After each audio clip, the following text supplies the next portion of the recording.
ऊपर वाले की करनी पर भरोसा रखो, ऊपर वाले की करनी पर भरोसा रखो। लेकिन हम सभी के मन में कभी-कभी, कभी ना कभी यह बात तो आती ही है कि भगवान जो कुछ भी हमारे या दूसरे के साथ करते हैं, वह हर बार सही नहीं होता है। भगवान हर बार जो फैसला हमारी ज़िंदगी के लिए लेते हैं, वो हमारी सोच के अनुसार सही नहीं होता है। ऐसे में हम ये सोचते हैं कि अगर मैं भगवान होता तो भगवान की जगह होता तो ऐसा नहीं होने देता या फिर कुछ अलग करता, सबकी ज़िंदगी में सिर्फ खुशियाँ और पैसा दे देता। और इस दुनिया में अलग-अलग धर्म के लोग हैं और अपने धर्म के अनुसार हर किसी के अपने-अपने भगवान और उनकी अपनी-अपनी शक्तियाँ हैं। हर धर्म के लोग एक ऐसी शक्ति पर विश्वास रखते हैं जिसके बारे में उन्हें लगता है कि वही उनकी ज़िंदगी को चला रहा है और वही उनके सुख-दुःख का हिसाब भी रखता है। लेकिन जब हमारी ज़िंदगी में बहुत तकलीफ़ या मुसीबतें आती हैं, तो हम उस ऊपर वाले की करनी पर शक करने लगते हैं और ये सोचते हैं कि अगर हम उसकी जगह होते तो सब कुछ ठीक कर देते, दुनिया में खुशियाँ ले आते, लोगों की ज़िंदगी बदल देते या और बहुत कुछ। आज इस भगवान की मोटिवेशनल कहानी के ज़रिए आप यह सीखेंगे कि क्यों हमें ऊपर वाले की करनी पर शक नहीं करना चाहिए। जो वह वो जो भी करता है उसके पीछे कुछ न कुछ कारण होता है। यह प्रेरणादायक भगवान की कहानी खास तौर पर उन लोगों के लिए है जिन्हें भगवान पर विश्वास नहीं होता है और भगवान पर विश्वास होता है और जो यह मानते हैं कि ऊपर वाला हमारे साथ जो करता है वह हमारे कर्मों का ही फल होता है। इसे पॉजिटिव सोच के लिए ज़रूर सुनें और नेगेटिव सोच के साथ इसे पढ़ेंगे तो आप इस कहानी से कुछ नहीं सीख पाएँगे। बहुत समय पहले की बात है, एक गाँव में मोहन नाम का एक व्यक्ति रहता था। वो गाँव में रहकर छोटा-मोटा काम करके अपना जीवन यापन करता था। मोहन भगवान पर बहुत विश्वास रखता था। गाँव में जब भी किसी के साथ कुछ अच्छा होता तो वह मंदिर जाकर भगवान से हमेशा उस चीज के लिए धन्यवाद बोलता था। लेकिन गांव में जब कभी किसी के साथ कुछ बुरा होता तो वह भगवान के सामने जाकर उनसे सवाल करने लगता। सवाल करने के बाद वह अक्सर यह बोलता कि भगवान आपने ये उनके साथ अच्छा नहीं किया है। अगर आपकी जगह मैं होता तो सब कुछ ठीक कर देता।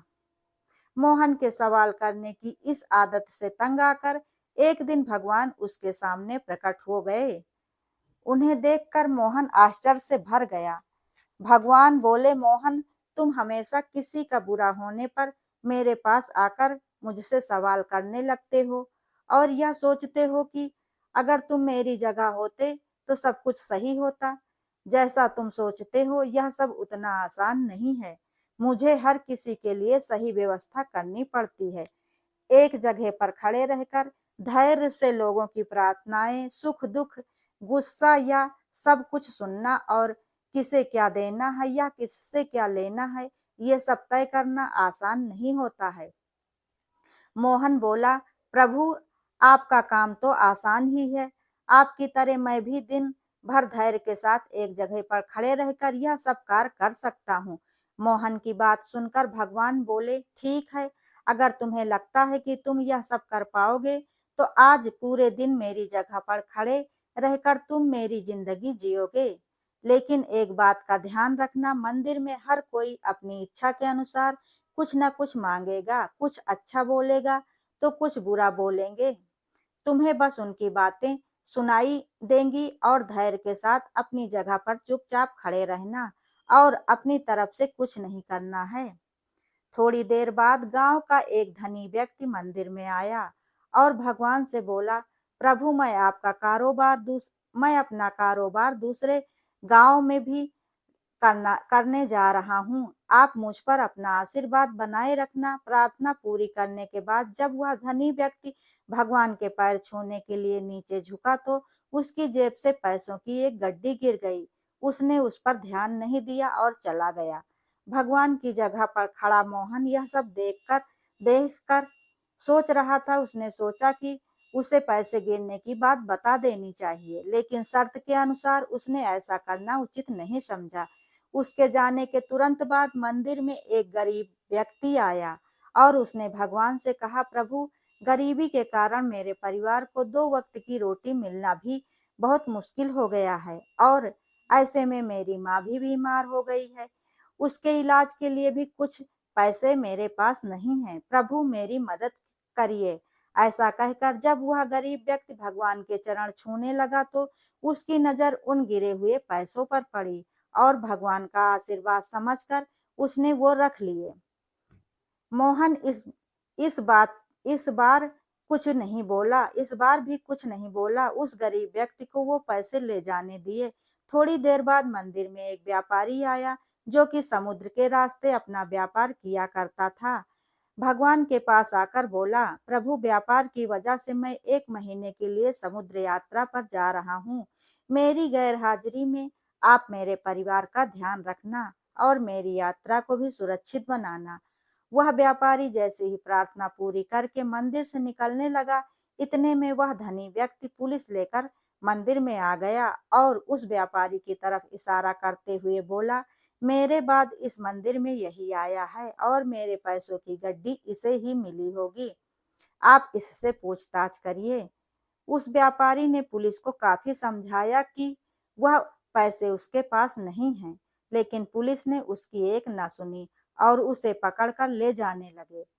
भगवान बने मोहन से यह सब देखा नहीं गया, क्योंकि उसकी आंखों के सामने अन्याय हो रहा था और वह सोचने लगा कि अगर अब मैं कुछ नहीं बोला तो एक बेकसूर व्यक्ति को सजा मिलेगी और जो कसूरवार है वह आराम की जिंदगी जिएगा।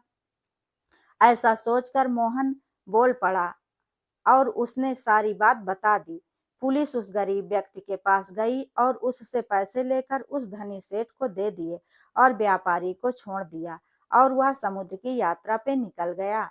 मनोहर इस बात से बड़ा खुश हुआ कि उसने गलत होने से रोक लिया और जो सही था वही किया।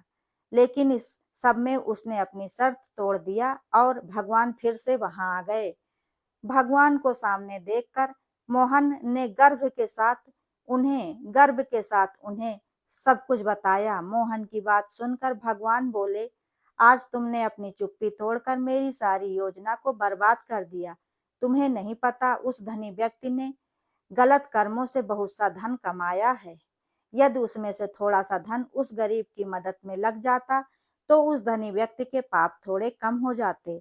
और वहीं तुमने उस व्यापारी को समुद्र की यात्रा पर भेज दिया, जबकि कल समुद्र में तूफान आने वाला है जिसमें उस व्यापारी की जहाज डूब जाएगी और वह जीवित नहीं लौट पाएगा। अगर पुलिस उसे ले जाती तो वह समुद्र की यात्रा पर नहीं जा पाता और उसकी जान बच जाती। वहीं दूसरी तरफ वह गरीब व्यक्ति उन पैसों से अपनी माँ का इलाज करा लेता, लेकिन अब वह जेल में बंद है। उसकी वजह से उसकी माँ का इलाज नहीं हो पाएगा और वह दुनिया से चल बसेगी। उसका परिवार अब और भी बदतर जिंदगी जीने पर मजबूर हो जाएगा। तुमने सब कुछ ठीक करने के चक्कर में सब कुछ बिगाड़ दिया। ये सब सुनकर मोहन को एहसास हो गया कि जो भी ऊपर वाला करता है उसमें किसी न किसी की भलाई ही होती है और दूसरे के लिए एक सीख भी होती है। भगवान हर किसी के जीवन के बारे में सोचकर ही अपनी योजना बनाते हैं और उनके जीवन को चलाते हैं। भगवान की जगह लेना किसी इंसान के लिए आसान बात नहीं है। मोहन अब मन ही मन बहुत दुखी हुआ और भगवान से माफी मांगकर वहां से चला गया। जिसके भाग्य में जितना होता है उसे उतना ही मिलता है। ये सीख जो हमें इस भगवान की प्रेरणादायक कहानी से मिलती है। यह कहानी हमें सिखाती है कि हमें कभी भी ऊपर वाले के किए पर शक नहीं करना चाहिए। वो जो भी करता है उसके पीछे कुछ न कुछ वजह जरूर होती है। जब भी हमारे संग कुछ बुरा होता है तो हम ऊपर वाले को शक की निगाहों से देखते हैं और सोचते हैं कि मेरे साथ ही गलत हो रहा है, लेकिन कई बार हमें भविष्य में उस चीज से फायदा ही हो जाता है। ऐसा भी नहीं है कि हर बुरी चीज से हमें नुकसान ही हो। कई बार कुछ हमारे सबक की तरह होती है और जिनके होने से हमारी जिंदगी बदल जाती है। जैसे किसी के यहाँ चोरी होती है तो वह यह समझ लेता है कि आगे ऐसा ना हो, उसके लिए क्या-क्या सावधानियां बरतनी हैं। इसी तरह कोई चोर चोरी करने के तुरंत बाद पकड़ा जाता है और लोग उसे खूब पीट देते हैं, तो वह यह समझ जाता है कि चोरी करना सेहत के लिए कितना नुकसानदायक है। हालांकि हम सभी के मन में यह सवाल भी होते हैं कि किसी की जवानी में मौत हो जाना, किसी के बच्चे की पैदा होते ही जान चली जाना, किसी के साथ दुष्कर्म हो जाना या किसी को मार देना, इन सब पाप के पीछे ऊपर वाले की क्या मंशा होती है? ऐसा क्यों होता है? इन सवालों का कोई सटीक जवाब तो मेरे पास भी नहीं है, लेकिन मैं इन सबको हमारे पिछले या इस जन्म के बुरे कर्मों का मिला फल ही समझती हूँ।